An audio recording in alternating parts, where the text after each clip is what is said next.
Hello, and welcome to Marriage Unchained, the art of one flesh, where saving marriages, saving families, and saving souls is the flavor of the day. Now, let's join our host and author of Marriage Unchained, Catholic Alpha Radical, Jerry Jacobs Jr. Welcome to Catholic Alpha Radical Live, where I help you fix your Catholic marriage. I've coached and helped hundreds of men in their marriages, and now I want to help you. Call 313-RADICAL now. That's area code 313-RADICAL, and ask me anything on tough marital issues, such as what to do when she's asked for divorce, what to do when you have a mutual agreement of separation but you didn't want it, what to do when your wife is cold and distant, what to do when your wife is having an affair, what to do when your marriage is bad, boring, lukewarm, and passionless, what to do when you engage in a marital embrace less than once a month, what to do when you sleep in separate bedrooms, what to do when she has left the home with or without the children, what to do when you're divorced but didn't want it. Call 313-RADICAL. That's area code 313-723-4225. That's area code 313-723-4225. Again, call 313-RADICAL right now for answers to intimacy problems, communication problems, prayer and spiritual warfare problems, authentic masculinity problems, aka how to man up. So sit back, relax, take a chill pill, and get ready to rock. But don't duck. Can you feel it? Catholic Alpha Radical coming at you now.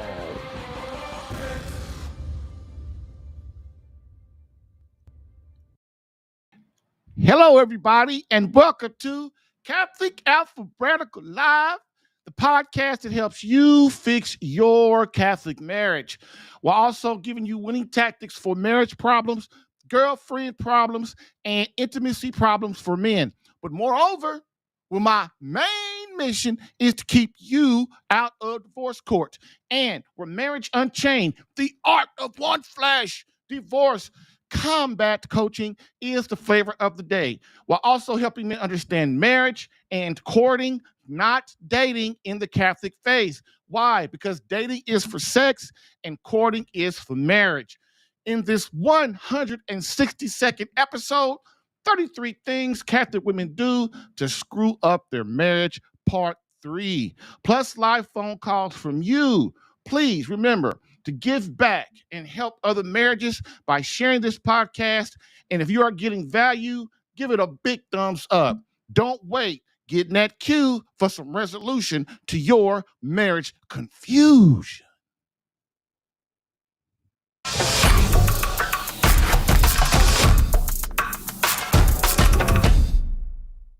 And as we always do, we are going to rock with the quote of the day to get us warmed up. Quote, "It can thus be said that women, by looking to marry, find in her the secret of living their femininity with dignity and of achieving their own true advancement. In the light of Mary, the church sees in the face of women the reflection of a beauty which mirrors the loftiest sentiments of which the human heart is capable. The self-offering totality of love, the strength that is capable of bearing the greatest sorrows, limitless fidelity and tireless devotion to work, the ability to combine penetrating intuition with words of support and encouragement." End quote.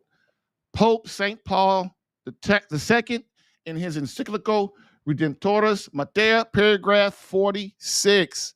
Bam. I've helped hundreds of men in their marriages. Allow me to help you in yours. Get live Catholic marriage help Tuesday through Thursday, 10 a.m. Eastern, for some resolution to your marriage confusion.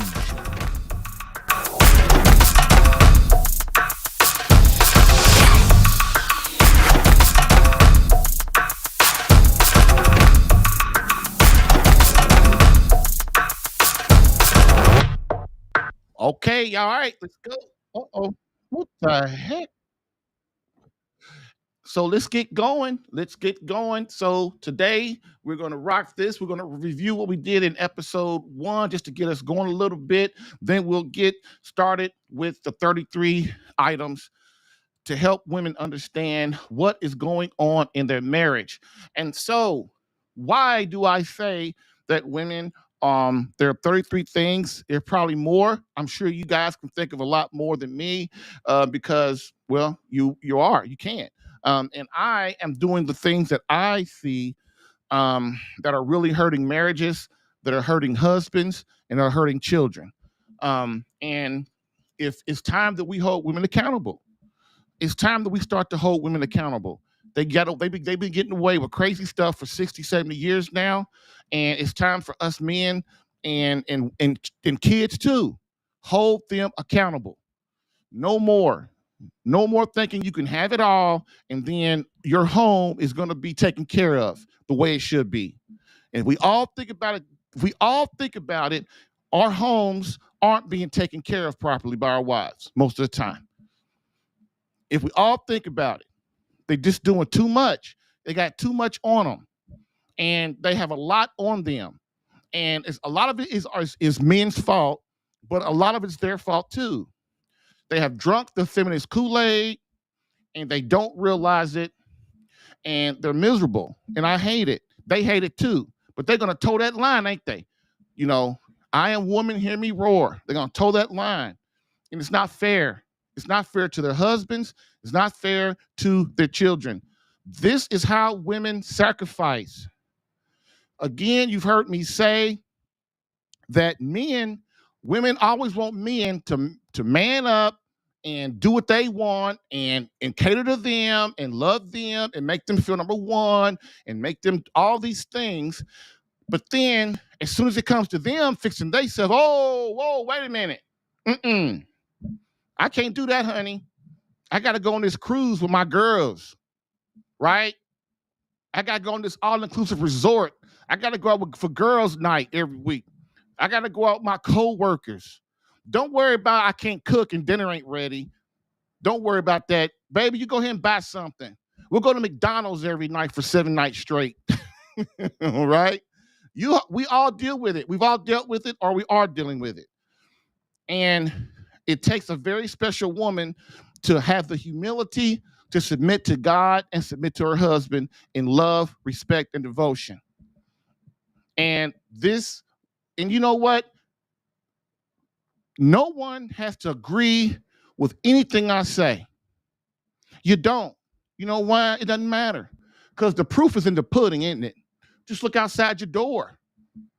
How many divorces is it? And I'm gonna do the quote that Dr. Phil always says, how is that working for you? How is it working for you? You know, I mean, look outside the door. Divorce rate is 60%, probably.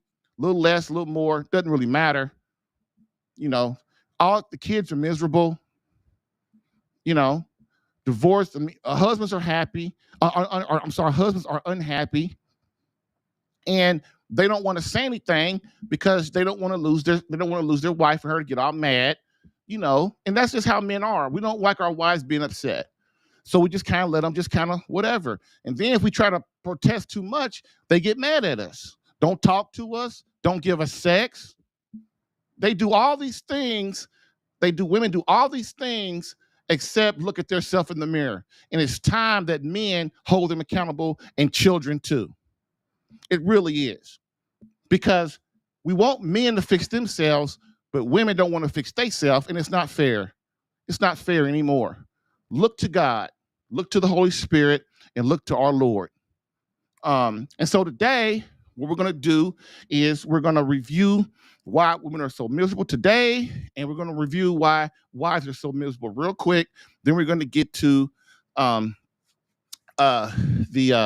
33 things again, okay? So just to review why women so miserable today is they don't understand, as I just said, that their true purpose as a woman. They're trying to do something that they are not meant to be. They're trying to be more like men instead of more like a woman. And most people say, well, how can you tell me how to be a woman? Dude, this ain't me talking. Look to God.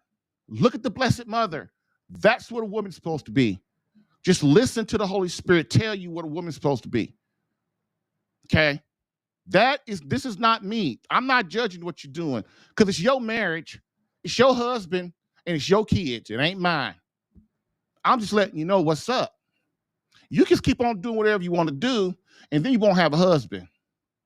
Because men, like I said, men are getting tired of it, man. The dudes that fight, those are very special guys. The dudes that fight and try to keep hold on to their wife, those are very special men. They are trying to submit to God because they know divorce is not the thing. But they need help. Men need help, don't they? We can't do it by ourselves, right? Okay. Women are not taught how to be true classy ladies anymore.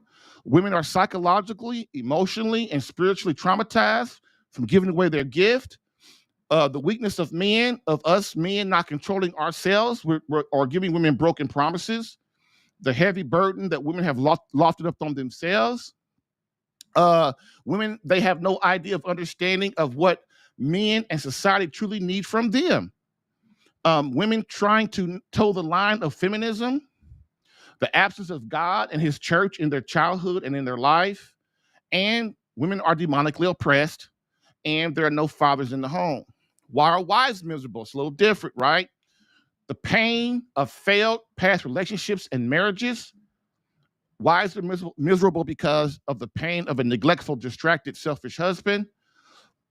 Wives are miserable because of not understanding their purpose as a wife, a mother, and a woman.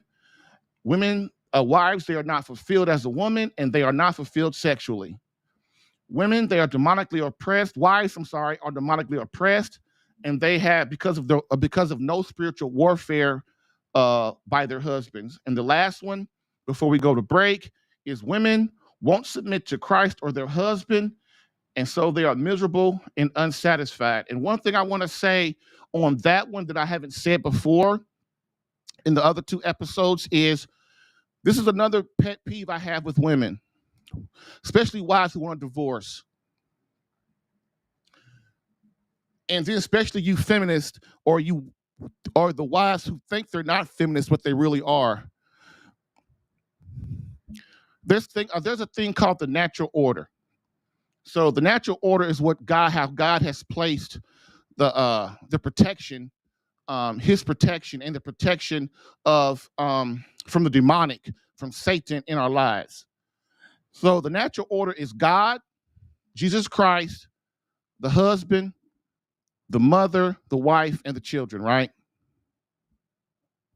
And so if you go to Ephesians 5, verses 21 and 22 and 23, something I think is one of those together, it says, wives submit to their husbands.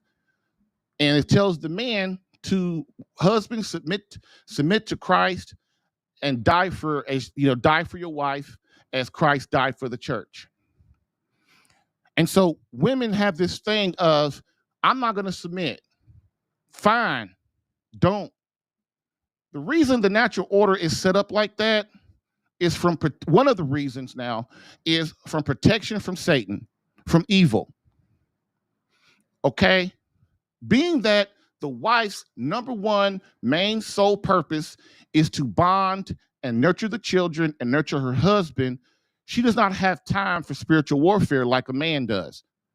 And that's part of her job, but not as much as the husband, because the husband has been given special abilities and special defense and protection mechanisms from God. And so women have this thing of, well, he's not going to tell me what to do, and I'm not going to submit. So if basically you're saying you're not going to submit to your husband, you're not going to submit to Christ. So what does that mean? You open up the demonic in your life. You open up the door to Satan in your life and in your family's life. And you don't have to believe me. Just look at your life. Okay? The other thing is you got to understand is the reason things are like that is because if your main job is to nurture the children, nurture your husband, especially the children, who's your protector? From Satan, because you don't have time for that. So what happens is What happens is when men don't submit to Christ, wives don't have to submit to them. As I understand it. I could be wrong on that, but I'm pretty sure that the man must be following Christ and not leading his wife and his children all over the place, right? But if the husband is submitting to Christ like he's supposed to be, like he is, then the wife is duty bound to submit to him and submit to Christ. Okay? Now, one thing that women are forgetting is that if a man is dying for you like Christ died for the church, don't you think you want that? Don't you think you want a husband that would give his life for you every single day? A husband that would die for you if it came to that, by giving his life and his soul and his heart and his mind to you, just as Christ did for the church. Okay? So that's the benefits of submitting, okay? Now, here's the thing women don't understand. They think, I'm going to leave my husband, I'm going to go move out, I'm going to get me another man, or I'm just not going to do nothing, and God's still going to be on my side. No, he ain't. What you just did, if you divorce your husband or if you move out on your husband and leave him, you have just stepped outside of the protection from Satan, for the protection from you have just stepped outside of the protection that has benefited you as the wife from God, Jesus Christ, and your husband. So now you become susceptible to the demonic on your own out there. Okay, your life might be good, okay, at first, but eventually it will not. Okay, but the main point I want to make is this, is women expect their husband to do whatever they want. They expect to be able to go and do, as a woman and a wife, to be able to go do whatever they want, act how they want, and they will actually not submit to their husbands. But they expect the kids to submit to them. And when the kids don't, they get mad. So what you won't submit to God, Christ, or your husband, but you expect your kids to submit to you. That's not how it works. That's not how it works.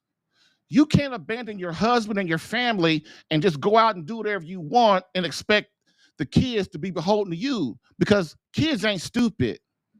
They will start to rebel. And most women, what most women will do is, when they want to leave or they want to divorce their husband, what they'll do is they'll try to commandeer the kids, make the kids their buddy, make the kids their friend. Oh yeah, it's me and you against the big bad daddy, against the big bad husband. And that is so wrong. That is so wrong.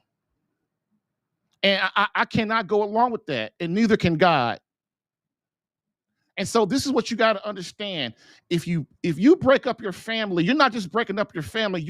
You're losing your protection as a wife that is given to you by God and your husband, and your kids will rebel. They can or will rebel against you, and you cannot expect any different from them. You cannot expect respect anymore. You cannot respect all of that, because you're not respecting the wishes of God. And this also comes with, as women, to learn your faith.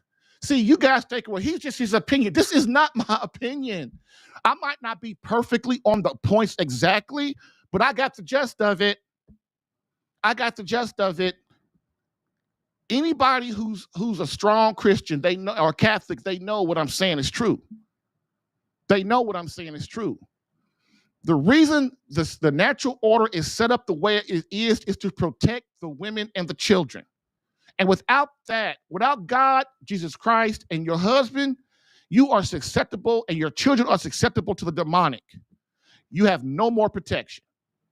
And this is why I fight so hard to get men to enter the spiritual warfare and spiritual battle for their wife and their marriage and their children. Because this is how important it is. We all think that this world is the truth. This world's not the truth. This world is the test.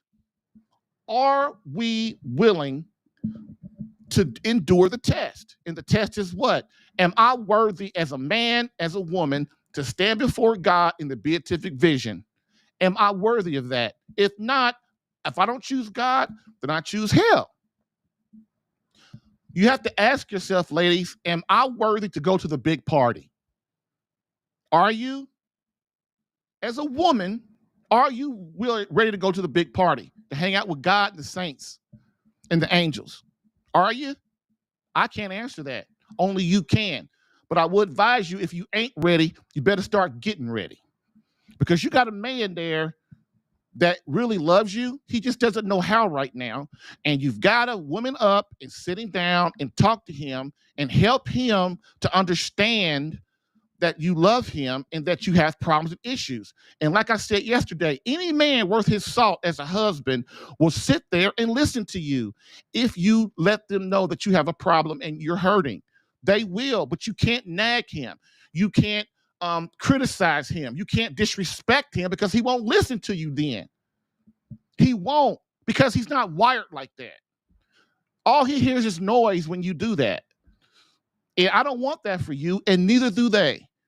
Believe it or not, your husband would not have married you if you didn't make him not want to be a better man. No man marries a woman that doesn't make them want to be a better man. Ask him. Ask your husband. He'll tell you. He married you because he thought you were holy, beautiful. He thought you were goodness, of pure goodness, and you made him want to be better than himself. Just as like God. Women, this is why I don't like feminists, because they do not lead their husbands and their children to God. They don't. Because that is communism and that is evil. If a wife is not leading herself and her kids to the father and the husband, and then those two together are not leading the kids and the family to God, again, what are we here for? What are we here for? Okay, so that's what I got. That's food for thought. Of course, people are not going to like what I just said. It's not that I don't care. The thing of it is I can't care, because our marriage is on the line. We're in the fight of our life. We're battling Satan, and we cannot bend to his will anymore. Bam.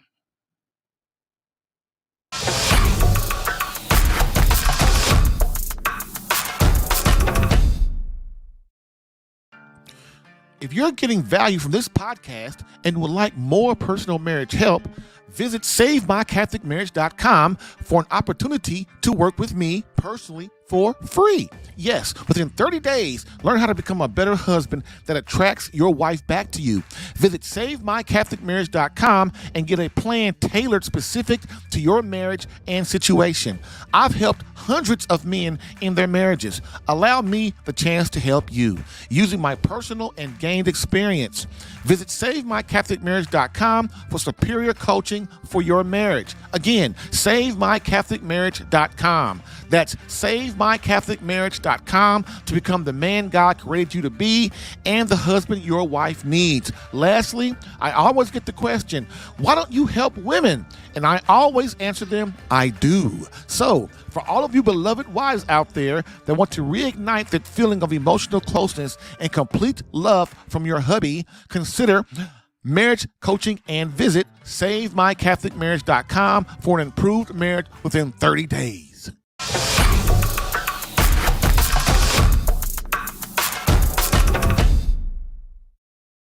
Okay, hey. We are back. I don't know why my program keeps doing that, y'all. I am so sorry. It's been doing that for a week, and I don't know how to fix it. I'm just a marriage coach. I'm just a man. I don't know I'm not a techie. So this is the last show before my vacation. So there won't be any more podcasts until for a couple of weeks live. I'm sorry, but I don't have I'm not all fancy where I have somebody take over my show while I'm gone, but I haven't had a real vacation in 20 years, and I think I'm getting burnt out, and I want to serve my fellas better than I want to serve them the best I can, and so I have to go and rejuvenate myself. So I come back and really get back and get ready to battle for them. And that's my main mission to battle for those gentlemen, because they are warriors and I love them. And if I'm not myself the way I can be, it hurts them and hurts our cause. So with that being said, let's get to it. Again, we are talking about the 33 things that our beloved wives do to screw up their marriage. And again, we're not trying to get on ladies. We're just trying to bring out the truth, because nobody has talked to you like I'm talking to you today. I can almost guarantee it. They're filling you with all this crap that does not work. If believe me, ladies, if the way you thought and the way that stuff that we're talking about worked, I would not say a word. I'd be like, hey, go for it. Big bam, do it. But it doesn't work. Not only is it not of God, and not only does it not support God, it does not work. It doesn't. Just think about it. It doesn't work. This is why a lot of men, like me and men can get along, because the way I bring the faith and the way I bring it to is I bring the faith as it pertains to society and in our daily lives. And it's common sense. I mean, if it's not working, it's not working, and on a global logical basis. And so this is why these are things that I've seen in my little 57 years, that I've seen my whole life, that women have done that have screwed up their marriage, that have screwed up their relationship with their husbands and their children, And so I'm not the know-all be-all. I make mistakes too, and so does my wife. We all make mistakes. But the difference between people like me is I rectify. I try to fix it immediately. I don't wait and let it fester. I'm not in a dream world. I'm not in the Twilight Zone. And my wife says she loves the Twilight Zone. She said she likes being in the Twilight Zone. But I'm not gonna let my wife be there. I'm not that kind of, that's not that kind of party for me. Okay. So y'all, let's get started. We're gonna review the ones from the first 11, and then we'll go into the new ones. And remember, these are not in any particular order, but what I will say is they do get worse as the wife sinks deeper and deeper into her own misery and selfishness. She gets more and more unfulfilled. She gets more and more unsatisfied, more and more angry, more and more depressed. And these things, they just happen. I've seen it happen too many times. And then the first thing they want to do is go to the psychiatrist and get doped up. And that makes it worse most of the time, And so what we got to do as men is try to help our wives, love them, pray for them, do spiritual warfare for them, learn how to communicate with our wives so she knows we love them, and learn how to love them intimately the way they need. Okay. So number one from yesterday was feminism. Women have been conned into believing they can have their cake and eat it too. Number two, wives don't pray and enter the spiritual warfare for their husbands and children. Your prayers are powerful when it comes to your husband, ladies, and children too, but you must submit and conform. Number three, wives don't know or try to understand their faith in Christ's church. A weak faith is what Satan wants. Many women, after a bad marriage or relationship with a man, tend to abandon God. Number four, wives expect husbands to read their mind. This is completely unfair, ladies. I know you are the pursued and it is your nature, but men are hard-headed and need to be told directly what you want and what you need. Number five, wives place the needs, wants, and desires of their children above God, their husband, and marriage. Ladies, your kids are not God. They need their parents together in the same home. Number six, wives don't tell their husbands about their hurts and problems. This will kill your conversation, happiness, and marriage almost immediately. Number seven, wives will confide in divorced women concerning their marriage problems. Right? Misery loves company, wives. Don't become part of this miserableness. Divorce is not what you think it is. Number eight, wives confide in other men concerning their marriage problems. If you confide in another man concerning your marriage, this is a breach of promise and your marital contract. You're opening up yourself to fall for this man. Number nine, wives having affairs, physical affairs. You won't give your husband intimacy or tell him what you want, but expect another man to be that dream guy forever. This is pure insanity. Number 10, wives, husbands are not their best friend. So wives, your husbands are not your best friend. Your marriage will eventually fail or become lackluster and mediocre if your husband is not your best friend. Number 11, wives put their best friends above the relationship with their husband. A recipe for disaster, divorce within 10 years. Bam. All right, that's the first 11. So what we're going to do now is hit the new things for the show. So this is we're going to go into the next 11. So try to stay with me. Again, like I said, a lot of folks are not going to agree with what I'm saying. Like I've lost some people already because they can't hang it. They can't take the truth. I'm sorry. I really am. But this is to help. This is what's best for all of us so that we can understand what our wife needs, gentlemen, right? We want to understand what our wife needs. And in order to do that, we've got to understand her flaws and things that she's doing to hurt our marriage. Okay. And the great thing of it is when I lose a few, I always get more back. So with that being said, let's rock this. Let's have some fun. Okay.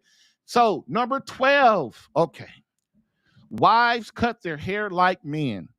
Okay, I can't. I had to not do this one yesterday because I get riled up. This is one of my pet peeves, and it's a lot of men's pet peeves too, but they won't say it. Wives who cut their hair like men. I didn't sign up to marry someone who looks like a man. I didn't. Do not cut your hair if. Why would you cut your hair and not consult your husband? Why would you do that? Your hair is your beauty. Your hair is one of the things that shows that you're a beautiful woman. And men are visual. That's another thing women don't. They seem to just don't get it. And then they try to dog us out because we are visual. We are. Your husband would have married you if he didn't think you looked beautiful. He didn't like the way you looked in some way. Then he listened to you talk. Then he learned your personality. Then he learned your soul. But what draws a man to you at first, get over it, is your looks, okay? Get over it. But when a man marries a woman, men, we expect our wife, and this is kind of unfair too a little bit, we kind of expect our wife to kind of look the same for like 50 years. We have to adjust, but that's just men. That's not a bad thing. It's just how we are. But one thing that women must understand is we didn't sign up to marry someone who looks like a man. Here's the proof. Have you ever been walking in the city and there are two people walking down the street holding hands and you go, what the heck are they doing? Because from the back, it looks like two dudes. You get up on them, it's a woman. She got her hair tapered like a dude.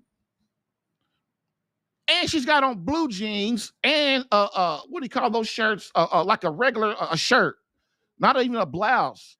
No earrings, nothing. Just looking like a dude walking down the street with her husband, all happy. But you know what? That's not fair. And then they get mad. Women get mad when her husband looks at another woman who looks like a woman.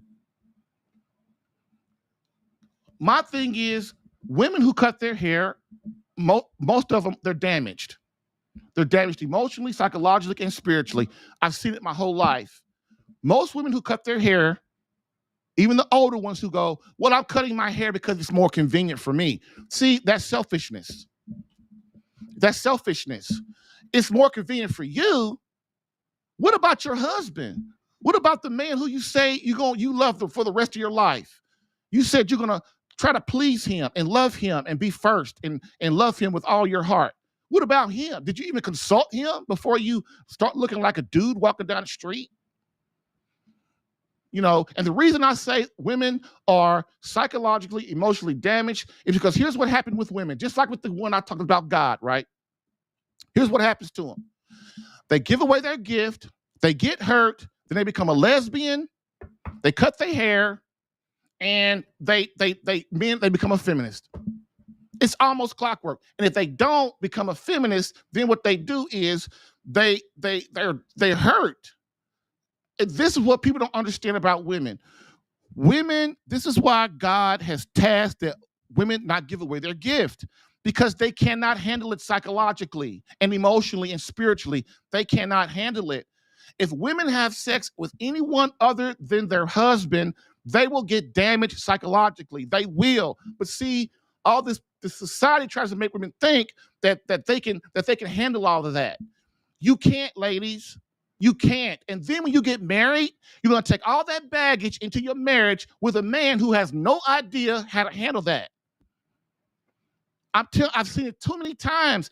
I'm telling you stuff that ain't nobody going to tell you because they're scared to tell you. You cannot give your gift away as a woman and think that you're going to be okay psychologically and spiritually. It's not going to happen. This is why every time I see a woman that has her hair tapered off like a man in the back or has cut off all her beautiful hair, I know something's wrong with her. I know something's wrong with her. What do lesbians do? First thing they do, they cut off all their hair. You know why? Because they've been hurt. It's obvious if we just look at it. Psychiatrists know it too, but they won't say nothing because they're scared. They're scared the person's going to get mad. I'm telling you, this is why it's a pet peeve to me. First of all, I don't think it looks good. Second of all, I'm your husband, and if I'm your husband, I should at least have a little bit of say of how your hair is. I mean, I married you. You're beautiful and had long, pretty hair, and you're just going to chop it off now? So I've got to, and you know what they say? Oh, just deal with it. Just deal with it. Right. Just deal with it. Okay, I'll start wearing dresses then. And we walk down the street, at least they'll know one of us, both of us wrong. Both of us messed up. I'll wear dresses and you look like a dude. Then we walk down the street together. Okay, so that's my thing. So now that's number 12. That's why I don't believe in cutting off women looking like a dude. I don't, because it's not fair to their husbands. And then it lets me know, and other men who understand it, it lets them know that something's wrong with them. Now, now my wife used to say, well, black women don't have long hair. That's true, but they got afros. It's the same. It doesn't matter. Hair's hair. I seen black women cut their hair and look like dudes. You don't have to, I'm not talking about women like a black woman who perms her hair, right? Long hair. That's the same. But what I'm saying is when black women can grow hair and have afros and be beautiful.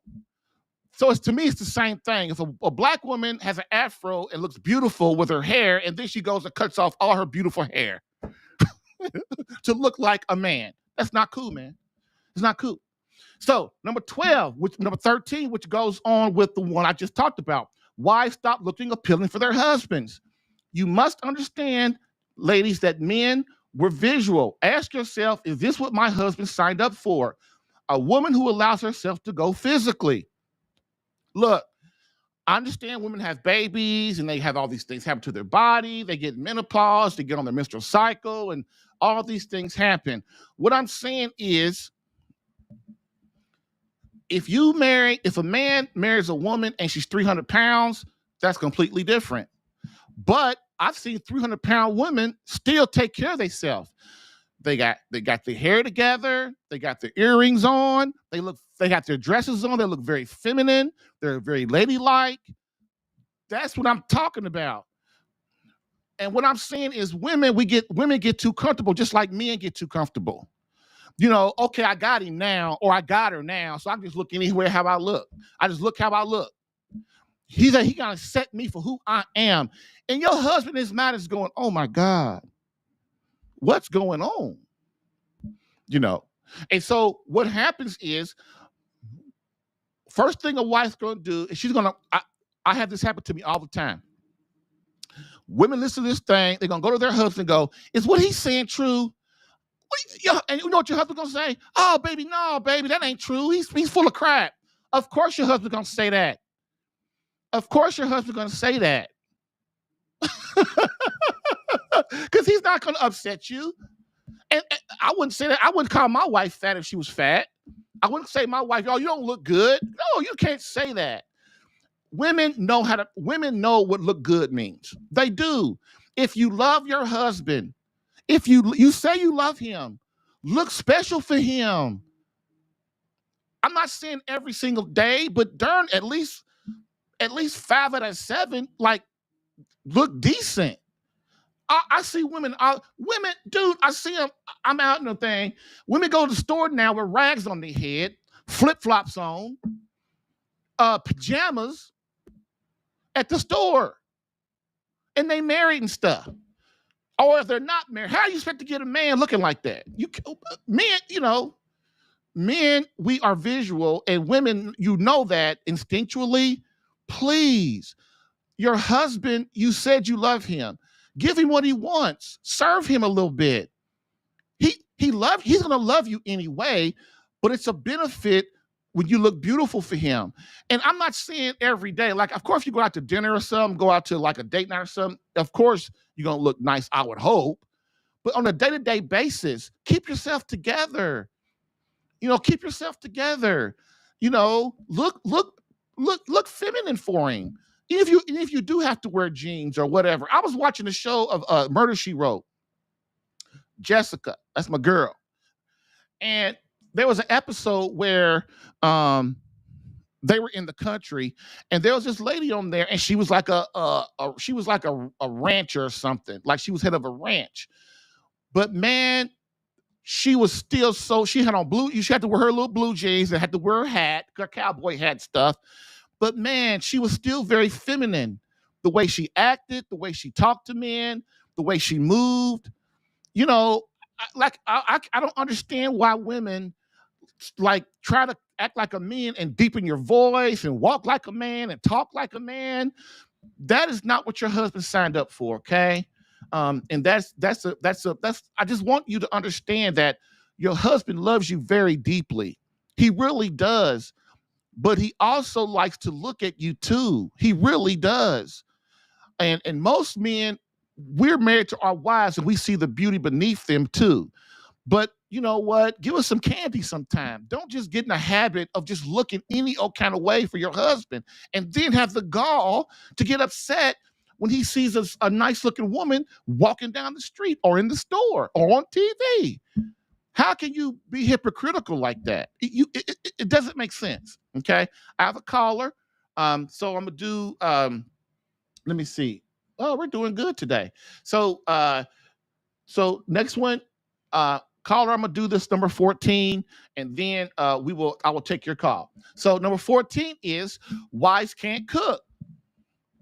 You're a wife, you're a woman, you're the heart of your home, and you can't cook. And you can't cook, can't boil an egg, and proud of it too.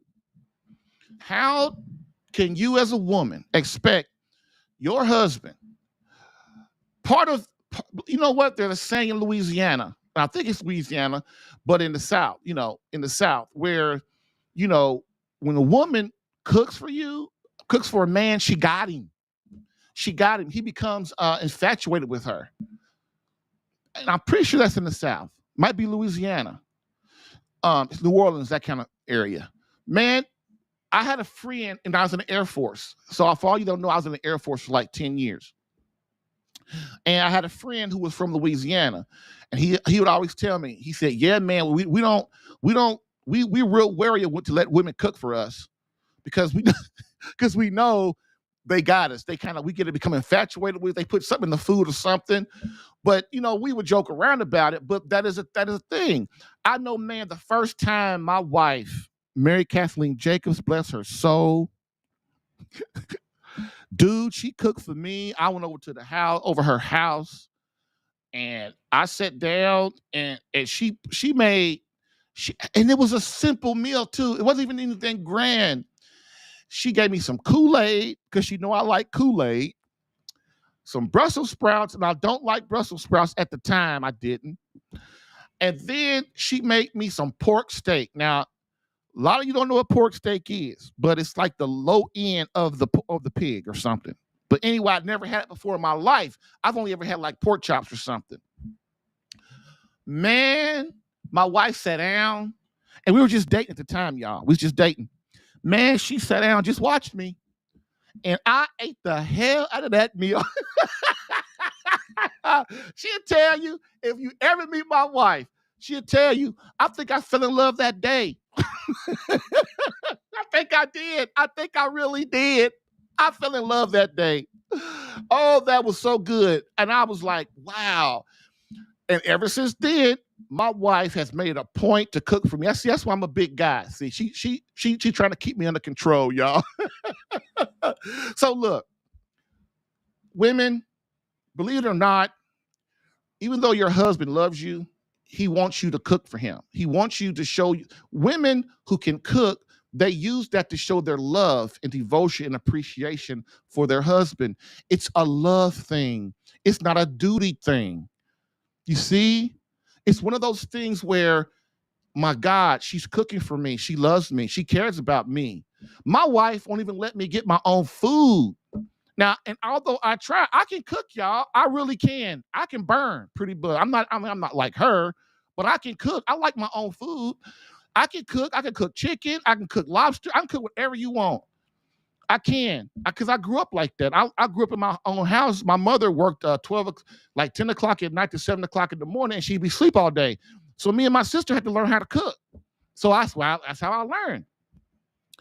My wife will not let me. She would get mad if I get. And my wife grew up in the feminist world too.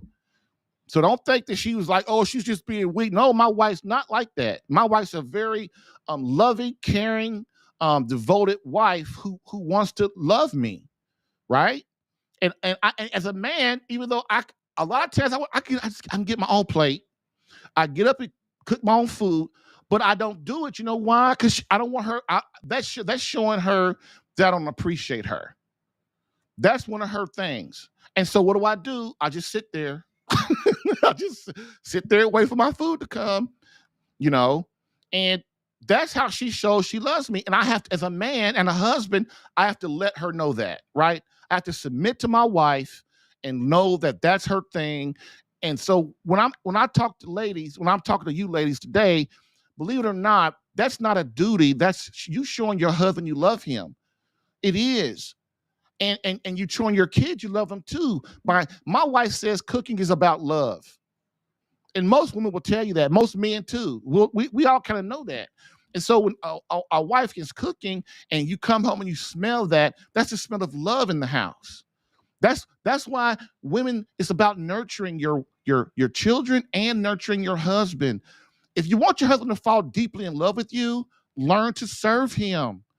He will appreciate it. He will once he realizes he realizes you're a special woman. Okay?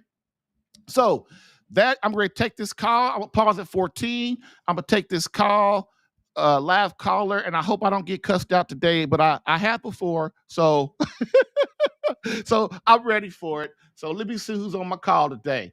There we go. Talk. And hello, caller. Hello. Oh, hey, man. What's up? Hey, I have a question for you. Can you help me with this? Uh-oh. That don't sound good.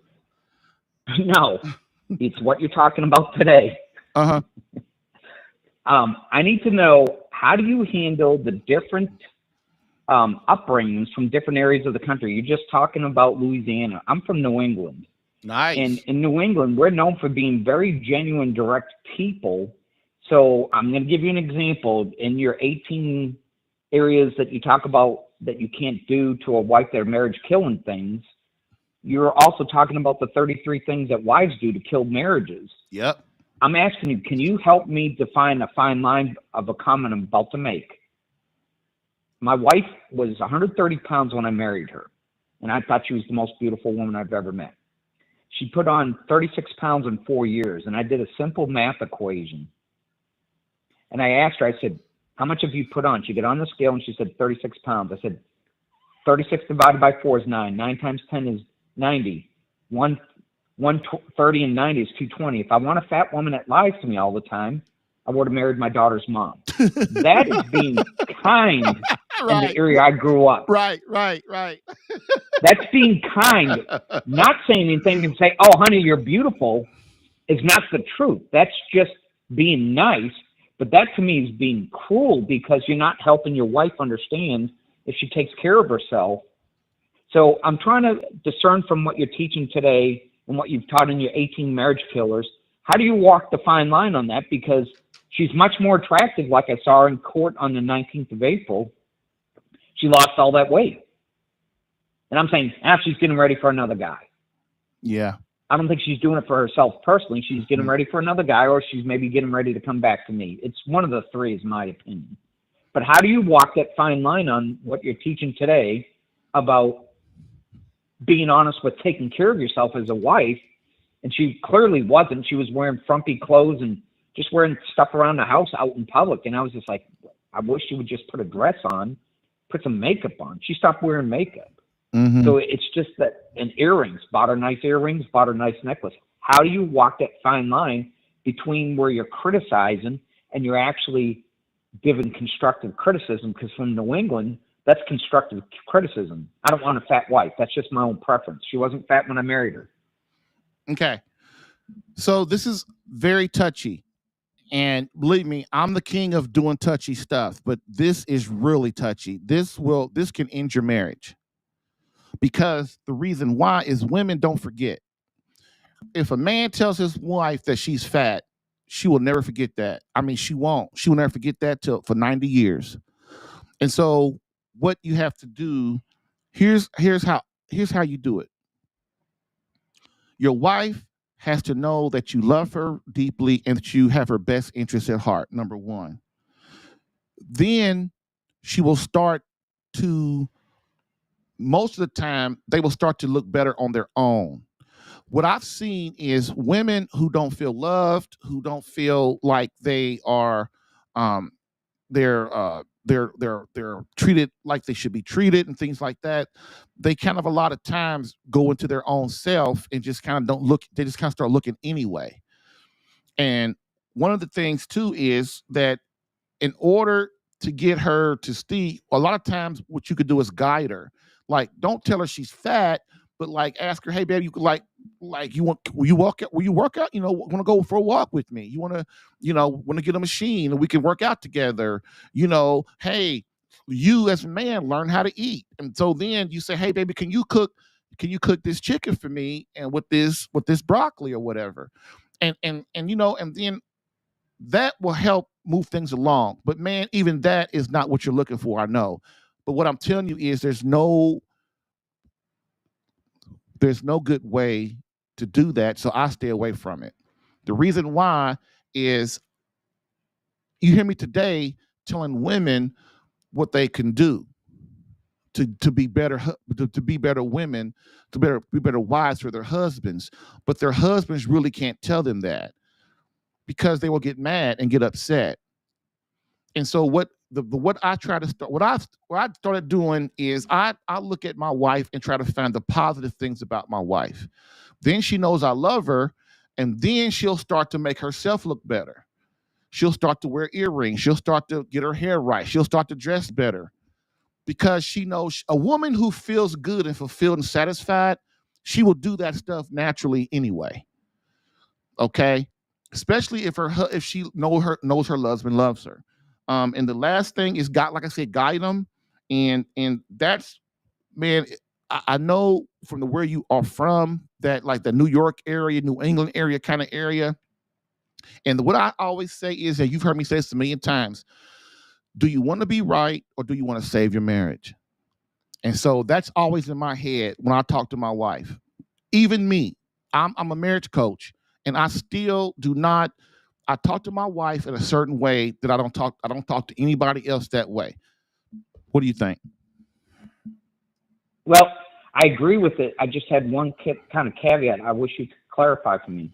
What if you've done everything you said and you constantly coach her to go to the gym with you to stay in shape, or walk on the beach every day, just take a half an hour and go to the beach and for your lunch, just pack a sandwich. So and I even offered to make sandwiches for right. it. So what And you it was do, to no avail. That's why I was asking. brother, what you got to do is you got to be at peace with it.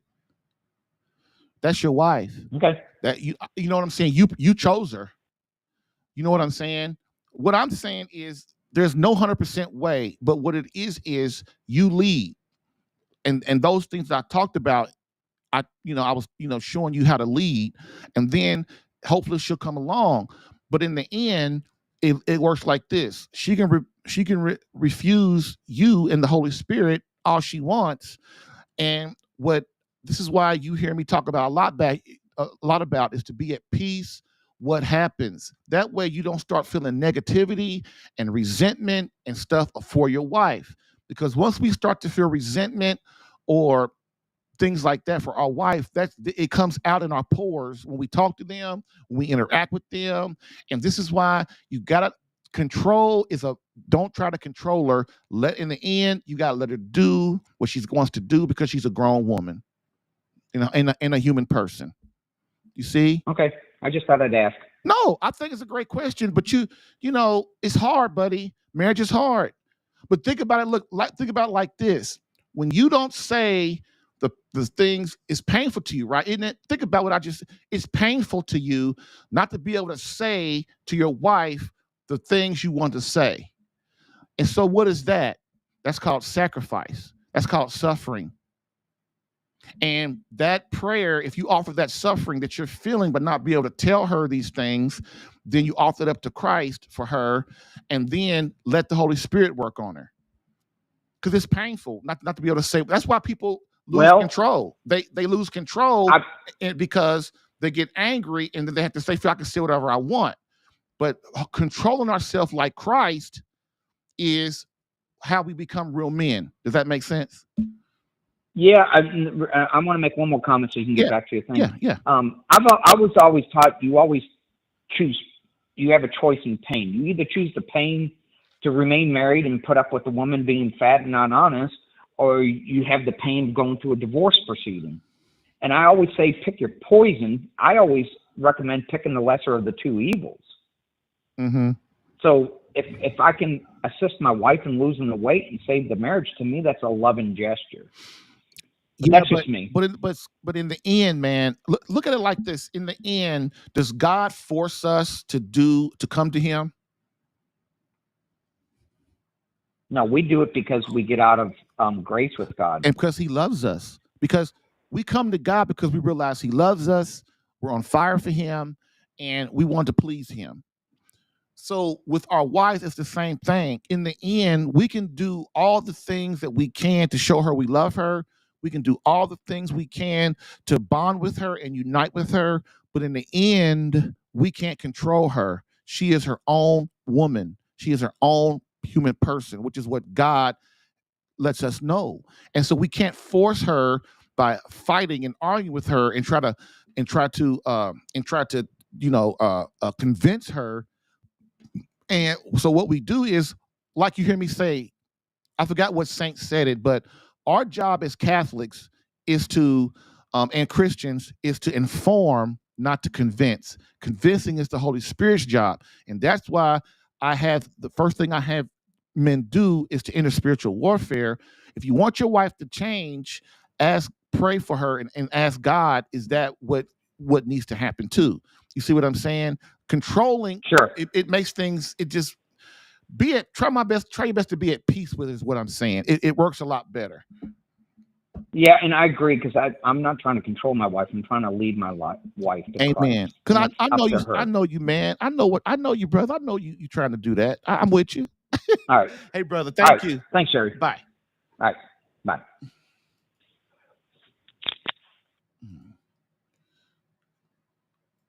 All right. So we're going to get right back to it. Thank you for calling. That was a good call. Another good call. Man, I've had some good calls lately, the last month or so. All right. So we're going to finish up. So number 15 of the things that women do to destroy their marriages.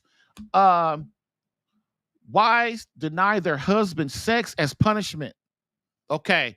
That's a big one. That's a very huge one. Wives who deny their husband sex to get him to do to get him to do what she wants is just like with me and the caller we're talking about. That's trying to manipulate and control. That is not fair. That's not what people who love each other do. That is not what lovers do. We don't punish like that. We don't manipulate like that. We don't hold things against our spouse like that. Why?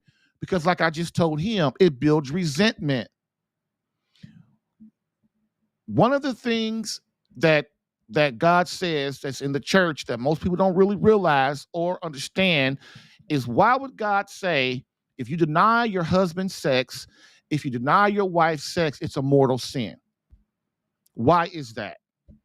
First of all, if you would think that that's mean or uncaring if you don't understand the faith.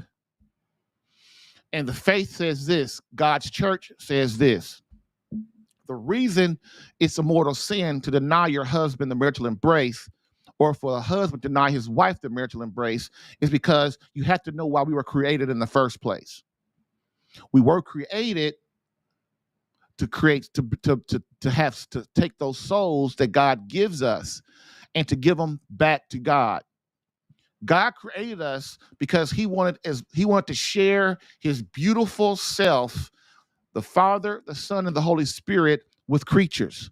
We are creatures, whether you want to believe it or not. We are not omnipotent. We are a creature. And so God, this is why Satan got pissed. Satan got pissed because God wanted to share himself with us, and he didn't want to submit. He wanted to put the Blessed Mother above the angels. And Satan was like, I ain't doing that. And he got banished to hell. What people don't understand is you don't have to submit to God. You don't listen. This is your life. It really is. In the end, you make all decisions, and every decision you make takes you away from God or it takes you toward God. But in order, when you deny your husband sex, ladies, all you're doing is building resentment. Because men, as I've said in this series before, men are very fragile when it comes to our wife. Our egos are very fragile when it comes to our wives. And if you deny me sex, and I'm asking you, and I'm reasonably asking you, and you give me I got a headache, or I don't feel good, or I'm tired every day of the week. I know men that have not had sex with their wife for 9-10 years because she don't want to. Is that fair? Is that a life that we want to lead? Think about it, ladies. Is that fair? That's the man you said you loved. Sure, he's not perfect, but I ask you, before you deny your husband sex, have you done everything you can? Have you prayed for him? Have you petitioned God to change his heart? Have you got on your knees and went to masses, daily masses for him? Have you went to adoration for him? Have you prayed rosaries for him? Have you fasted for him? Have you learned how to communicate and understand your husband better through knowledge? Have you done that before you going against God's plan and not having and denying creation, which is the very reason you as a woman were created? Get over it. It's the truth. You were created as a baby machine. That's what you're here for. Get over it. I'm not special and you're not special. We're creatures. We're creatures. But in the end, this suffering that you're suffering now, what it will do is it will prepare you to be with God in the beatific vision for eternity. So the suffering is worth it. But if we don't know our faith, we start to think it's all about us and what I want. It's not about you and what you want. That's your husband's job. Let him give you that. But in the meantime, you be the woman that God created you to be. That's what you do. You submit and stop being selfish and love your husband. Because if you don't, you're going to lose him. You will lose him.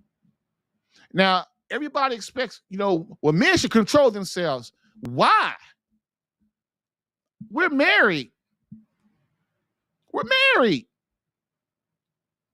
Sex is part of marriage. It's the second most important thing in your marriage besides prayer. So if you deny your husband intimacy, or if he has ED or premature ejaculation or things like that, and you're not supportive of him and trying to help him solve that, are you being a loving wife by not supporting him just because you're mad because you can't get over yourself? That's not fair, ladies. That's not fair. And so that brings me to the next one: wives in menopause or after menopause, selfishness in sex. Menopausal women are selfish when it comes to sex now. You know why? Because they ain't fertile no more. Their hormones are gone, so they don't even think about sex. Okay? They don't. And so what does that mean? They get in their selfishness. Well, I don't want sex anymore, so he's just going to have to work. He's going to have to deal with it. That ain't fair, is it? You go weeks and months and years. See, this is another thing that women don't really realize. When you are fertile, you want to make love all the time, most of the time, especially if you had a good lover as a husband. But now your hormones are gone. You're in menopause. You're 40, 45, 50, 60, 65, 70 years old, and you don't have the same feelings within you that you had before, the same desires. Then what do? Well, I don't want to, so he ain't getting none. And then if you do give it to him, you don't have a good attitude about it. You just, oh, come on, hurry up. Is that what your husband, is it your husband sign up for that? That's not fair to him. Men, see, another thing we don't understand, men are fertile forever. So we're going to always want to make love. That's just how we are. That's not our fault. Men who take care of themselves until they're 100 years old, they can have sex until for whenever they want. That's the reward God gives them for taking care of their bodies. And so you're his wife. This is why there's this thing going around in the SSPX church where, well, I'm not fertile no more and I can't have babies no more, so I ain't got to have sex with my husband. Are you insane? This comes from not understanding your faith. Why did God create marriage, everybody? Why? Number one, procreation. That's the first most important reason. Again, get over it. Number two, for the education and formation of children in the faith in our Lord Jesus Christ. That's the second reason it created marriage. And the third reason, which we're talking about right now, is for the unity of the spouses. So, sex. So if you as a woman ain't having sex with your husband, you're gonna lose the emotional connection with him eventually, and he's gonna be a resentment. He ain't gonna want to talk to you. He ain't gonna want to come home to you. He ain't gonna want to be around you. He gonna be around his buddies. This is how important sex is. Get over it. It's the truth. And one of the reasons that we're supposed to make love, even when we're in menopause, even in our 60s, even in our 50s and 70s and 80s and stuff, is so that when we go out in public, we are emotionally bonded together. We're emotionally connected. We have emotional closeness, and we love each other. And people who aren't married and people who are married can see how much we love each other, and they go, oh my God, that's such a beautiful couple. I can tell they love each other. So what does that do? That promotes God's way of marriage. Older people have just as much responsibility to promote marriage as younger people do. But what do we all do? We let Satan determine what kind of man or woman we are. And we got to stop that, okay? Your husband is a man. Get over it. He has desires. Get over it. Serve your husband. Love him. Put him first for once in your life. And stop getting mad at him when he wants to make love to you. If he doesn't make love to you the way you want to, tell him what you want. Sit him down. Have a discussion with him. And gentlemen, when your wife talks to you about sex, don't get mad. Don't get an ego. Be approachable. And write it down. Write it down so that you don't forget what she said. That's what I do. I write stuff down, dude, because I'm not going to let my wife be walking around here, not wanting to make love to me. So I'm going to try my best to give her what she asked for. Okay? Okay. Number 17, wives not acting as a true and authentic feminine woman. We act like men. Again, men didn't sign up to be around a woman. Feminism promotes that. Men, we love our wife. We married our wife. We didn't marry a feminist. We didn't marry another man. We want a lady, someone who supports us, who respects us, who loves us. Sure, you hear me say all the time, men get together first. Why? Because that's their job. They're the leaders. They have to lead. But ladies, you have to support and nurture and be the heart of the home. Show that man he loves you. Be the sweetest, kindest, loving woman that you can to guide your husband, and he will do what you need. Number 18. Wives, too many borderline emotional affairs with other women or men. Wives, too many borderline emotional affairs with other women or men. This breaches the marital trust. This is a very hard one to understand. Gentlemen, men, why women need to talk. They need to bond through conversation. So if you're not giving them conversation, they're going to find somebody who is. And this is one thing men we kind of lack in. Unless we want to get with a woman and get in her pants, we really don't try to have good conversation. We don't care. Yes, no, bye, hi, one word answers stuff. But when we want to get with a woman, we like her and we want to get with her, all of a sudden we're the best conversations in the world. When we get married, we get too comfortable, don't we? And we start neglecting our wife. We don't talk to her. We don't give her what she needs. We don't pay attention to her. So what does she do? She goes out and finds people who will, because they need that. And I don't like my wife. My wife goes and has lunch with her friends. She invites people over. She goes to her little retreats and she wants to go her little stuff with other women and stuff. And I love that. I like that. I'm confident in that my wife loves me enough and she knows I love her enough that she can do whatever she wants as long as me and her maintain our emotional connection, right? So gentlemen, the reason your wife is having an emotional affair, one of them is with another man or another woman, is because they're not getting what they need from you. Most women I've been told all women, but I'll say most women fall in love with their ears, what they hear from their ears. So if you as a man are married to your wife and you're not talking to her and you're not giving her conversation and you guys don't have flow like that, then she's going to go get it from somebody else. And what happens is she becomes close with that person. If it's a man or a woman. Now, most women who are married, they get close with other women.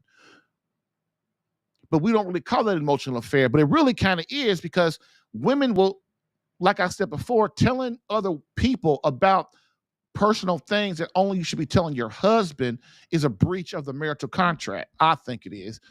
Matter of fact, I know it is. But with men, it's even worse, because your husband most times doesn't care if you have an emotional affair or spend a lot of time with a woman, as long as she's not divorced and trying to make you divorce your husband. But with another man, that's a whole other thing. And that's what men don't like that. That's not the same. We don't get an emotional affair with other men, because to a man, that's like you basically having sex with him. That's how we think. And in God's eyes, an emotional affair and a physical affair are the same, because you're giving your soul, your heart, and your mind to another person, to another man. Okay. Number 19, wives try to control their husbands by nagging him and telling him what to do. You will lose him eventually. I've talked about this kind of already. If you want your husband to listen and do what you want, you cannot nag him. You cannot try to control him. You cannot try to criticize him. You cannot disrespect him. You cannot blame him, because he's going to tune you out. He's going to tune you out. He is. And he's not going to listen. And you're going to have to tell him 25,000 times, and he still ain't going to do it. Your job and duty and the loving way and caring way to do this, ladies, is to what? Is to guide your husband. Guide him. Be loving. Use your gift as a woman to guide your husband, because he wants to do what he wants to do what you ask him to do. But it's all how you approach him. Okay? Really. Believe it or not, most men that listen to this, they agree with me on this one. Okay? So The nagging and the controlling and the blaming and the criticizing and disrespect, men ain't gonna respond to that. If you want your husband to be a better husband, you've got to pray for him, and you've got to learn how to talk to him and use your womanliness to get to his heart. That's what works. Okay. Number 20, wives work too much. Will you, while you are working, while you are working, ladies, who is tending to your children? More important, who is tending to the needs of your husband? That's a big one. Women these days, like I said earlier, they got too much on them. They got way too much on them. I feel so sorry for women. I really do. That's another podcast for another time. But you've got to understand, ladies, if you're not at home nurturing your home, if you're not at home nurturing your husband, your children, if you're not at home being the heart of your home, who is? That's enough said on that one. Men are just like women in this area. They will put up with it for a while. They will, because men are naturally good. They want to please their wives. But men are men too. They have needs. I don't mean needs as far as sex. I mean they need needs from their wife, her attention, her love, her nurturing, her support. That's what husbands need from their wives. And if they look up every time you gone with your friends somewhere, you gone with your coworkers somewhere, you working 8, 10, well, I want to say 8 hours, but you're working 10, 12, 16 hours a day, and you and your husband only see each other 20 minutes, enough to kiss each other, say, I love you, and go to bed, wake up, do it again, then somebody's not getting their needs fulfilled. Really, it's both of you. But we're talking about women. We're talking to women today. We're not talking about men today. Okay? Please understand, your family needs you. And if you have to sacrifice your job for that, then that's what you got to do. I can't tell you how many women, they're nurses, that's just an example, and they working all night, 24 hours, 48 hours straight, all that kind of stuff. They don't call their husbands. They don't connect with their husbands. And then he starts to miss her. And guess what? The emotional connection goes. And then what do they want to do? They want to blame the husband. And that ain't his fault. Okay? Next, 21. 2 more. Wives, your home is not clean. Woo-wee. Oh, boy. This is a big one. No, it's not a big one. I'm not going to say it's a big one. It's a medium one. So this goes along with working too much and the cooking thing. Your home is your domain, ladies, but whether you want to accept it or not, it is. You are the domain. That's your thing. You run the house. And most guys know that. Like, I don't go into, like Father Ripperger says, men, you ain't supposed to be going to the kitchen trying to tell your wife how to cook. That's her domain. Do not be messed around in that. And for the most part, I don't mess with my wife. I don't. I just tell her what I like as far as food, and she goes from there. But cleaning is the same thing. It shows that you are a loving, caring wife when your home is put together. Now, everybody's not talented in the cleaning thing. I know that. I owned a janitorial service for 15 years. I know that. But what I am saying is that you do the best you can so that your husband, when he comes home or when you come home from work or whatever, if you're not, oh man, that your house is the way it should be. Okay. Another thing too, if ladies, just because you are responsible for the home doesn't mean you got to do everything, right? Like, for example, like me, I take care of the outside of the house. I mow the lawn. I call the contractors to do stuff. I'm kind of that. And then our kids do the rest. My wife will cook and wash dishes, but the boys take care of that. They live here with us. They take care of the rest of the house: the living room, the dining room, the stairs, the hallways, the restrooms. Everybody is contributing. So your wife does not get overwhelmed. And people and parents who don't make their kids do chores, isn't that kind of parent malpractice? Like, that's not teaching them responsibility, right? I mean, we gotta understand our kids are precious, but they gotta get off their butt and do some work so they learn, right? Okay, number 22, the last one for the day. Thank you guys for hanging out with me for my big mouth. But I love this. This is fun. We're having a good time. So number 22, Wives, not telling your husband what you want, desire, and need from the marital embrace. Men are terrible at sex for the most part. Guide him and help him love you properly. Ladies, I talked about this already. You have to learn, if you're not fulfilled in the bedroom, or you don't want to have sex, you've got to ask yourself, well, why don't I want to have sex with my husband? See, this takes introspection. Like, why don't I have sex with my husband? Why don't I want to make love with him? Why?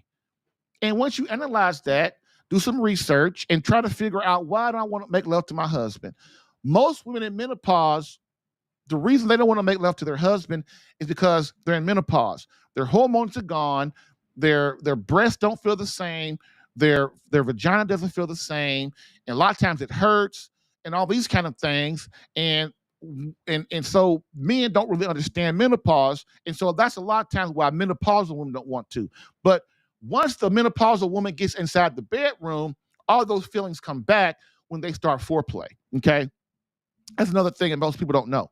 So that's that. But the main thing is, women, ladies, you must know that the sex is the second most important thing in your marriage besides prayer. And the reason why is because the emotional connection.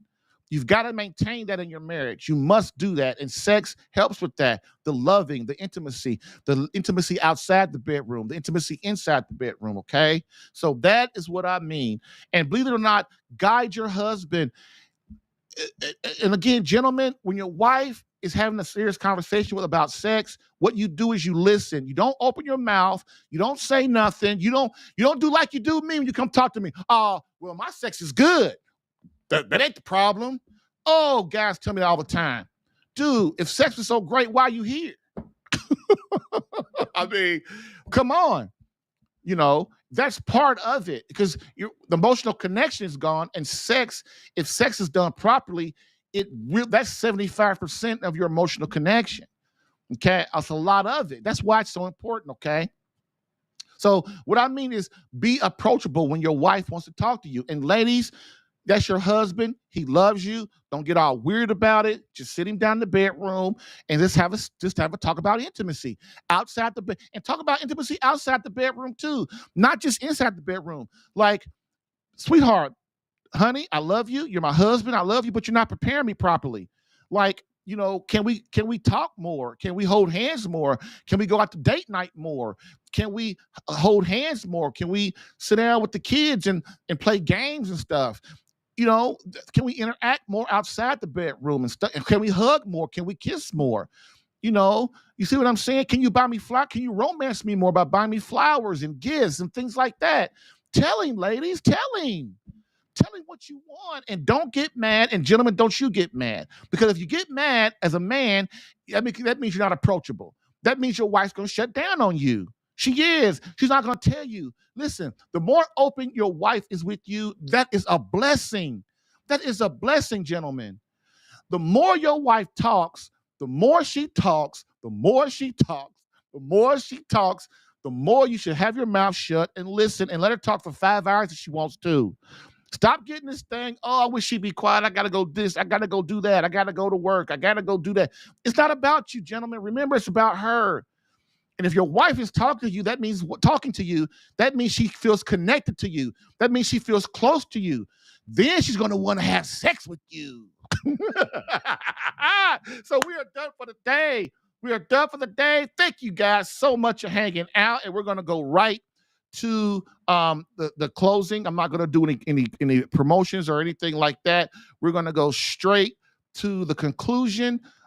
Because I know I went over for 2 days in a row, and I've kept you guys, and I'm really glad that you hung out, and I hope that you got some out of this today. But I went on for a while, but this is a very important subject. Ladies need to know how to make their marriage better too, just as men do, okay? And so with that being said, we will end as we always do with a quote from Pope Benedict XVI. Society offers you comfort, but you weren't made for comfort. You were made for greatness. Now go forth, Christian soldier. The spiritual fight is upon you. Fast, pray, and prepare for battle. Thank you for listening in today. If what you heard helped you in any way and you would like more personal attention, visit SaveMyCatholicMarriage.com for superior marriage coaching. And remember to join the Catholic Alpha Radical Live podcast as a caller or listener every Tuesday through Thursday, 10 a.m. Eastern. To join as a caller, dial area code 313-RADICAL. To join as a listener or view the live stream, visit the Catholic Alpha Radical Live Facebook page or visit CatholicAlpha.com for Catholic marriage help that actually works. Bam!